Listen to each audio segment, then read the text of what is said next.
Following the concerns raised by parents regarding the poor matriculation results, teaching and learning resumed at Mateteneng Secondary School in Rankelenyane yesterday. The school's reported performance being the lowest among all schools in Rustenburg prompted much dissatisfaction. Consequently, parents are staging protest at the school, disrupting regular educational activities. Let's now speak to SABC News reporter Thabiso Moss. Thabiso, good morning. Thank you so much for making time for us. What's the situation currently?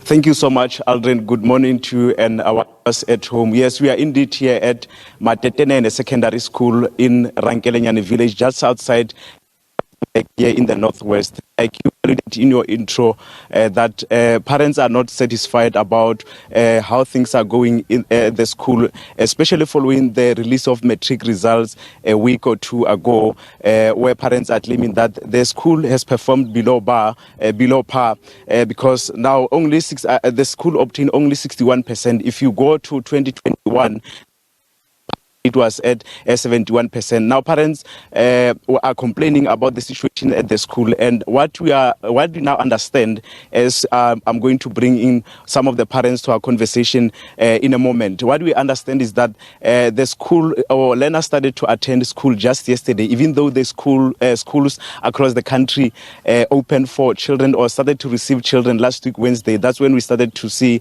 schools reopening across the country. But here it was not. It was a different scenario, because children have missed or learners have missed 6 days of school. Dissatisfaction from the parents. But like I am saying, let me into our conversation. One of the parents here is Sian Manyaku, who is going to tell us about what is the concern as the parents, even though we see now today's children started to come back to school or started to attend school since yesterday. Sian, good morning to you. Welcome to SABC News Channel 404. Thanks to have us, my brother, and we are also here with parents who are crying a lot because of since the arrival of the principal, Mr. Senosi. The problem is that we are dropping results because of the school has changed to become a haystack festival. Teachers in the school are busy sleeping with kids, and it's clear according to the South African Schools Act, Section 8, that the school should adopt the code of conduct so that when misconduct like this happens, the school can do something about it.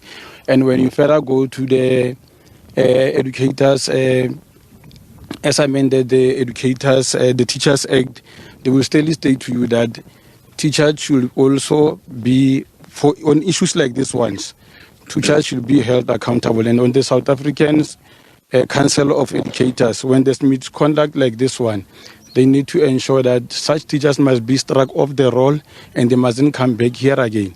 But we are having teachers in our school like Mr. Makhauge. He was chased away from Hartebees. He went to Muruleng. He's now here with such misconduct facing him, but he's teaching in our school. Okay, so you have submitted a memorandum of demands to the Department of Education in the Northwest Province. But before we go to that memorandum, tell us, how long have you been experiencing the concerns? How long have you been having these concerns that you are raising now? My brother, it has been a while. Even there are theft cases. I think there are more than 7.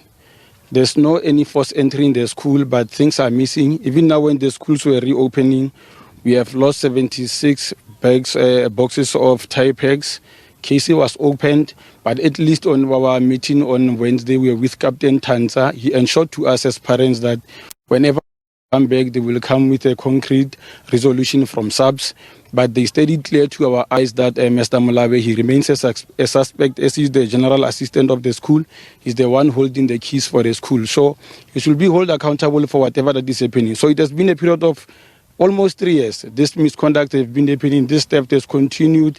Teachers, they sleep with kids, they resign. Teachers, they sleep with kids, they marry them. But nothing happens from the ex-officio of the SGB, as is the principal, Mr. Senosi himself.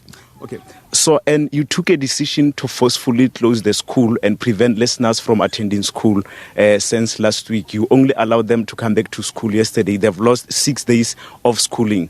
Why did you take such action? Why did you prevent learners from coming to school? Why don't you allow them to continue with the lessons? Look, there's no school. If there's no principal as the head of department here, it simply says there's no school. We can't keep on allowing our kids to come to this haystack festival, a chaos like this one, and we are saying our kids are coming to school. Because when we send kids here, we are expecting, as parents, they should see them as kids, not as girlfriends.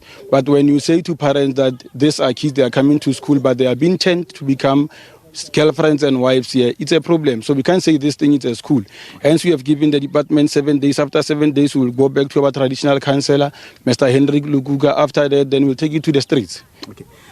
You can hear, Aldrin, very serious allegations there from our conversation with one of the parents here at the school. But that's the situation right now at the school, that parents have now allowed learners to come back to school since yesterday. As you hear that they are now waiting for the Department of Education to respond to their memorandum. But we'll get to we'll hear what the department, how will they respond to these allegations that are raised by parents or leveled against some of the teachers here at school.